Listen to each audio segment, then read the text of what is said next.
ध्यान योग ध्यान योगा में भगवान कृष्ण अर्जुन को ध्यान करने का महत्व समझाते हैं। इस अध्याय में बताया गया है कि ध्यान यानी ध्यान योग आत्मा को नियंत्रित करने और मन को स्थिर करने का सबसे प्रभावशाली तरीका है। भगवान कृष्ण कहते हैं कि साधक को अपने कर्मकांड, सामाजिक जिम्मेदारियों और बाहरी जीवन की उलझनों से ऊपर उठकर अपने अंदर की गहराइयों में झांकना चाहिए। ध्यान का अर्थ है अपने मन को एकाग्र करके ईश्वर की उपासना करना, ताकि आत्मा का स्वरूप समझा जा सके।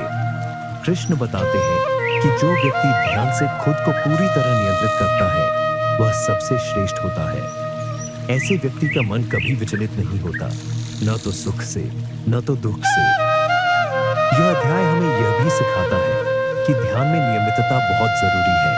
प्रतिदिन एक समय पर एकांत स्थान पर ध्यान करना चाहिए।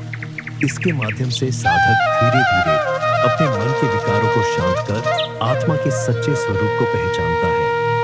भगवान कृष्ण यह भी स्पष्ट करते हैं कि ध्यान योग का उद्देश्य केवल मोक्ष प्राप्ति नहीं है, बल्कि मानसिक शांति, संतुलित जीवन और आत्मा की गहराई को समझना भी है। ध्यान योग के माध्यम से व्यक्ति अपने कर्म और भौतिक इच्छाओं से ऊपर उठता है और सच्चे आध्यात्मिक मार्ग पर अग्रसर होता है। यही कारण है कि ध्यान योग को भगवत गीता में एक प्रमुख योग कहा गया है, क्योंकि यह हर व्यक्ति को जीवन की सच्चाई से अवगत कराता है और सुख दुख के चक्र से मुक्त करता है।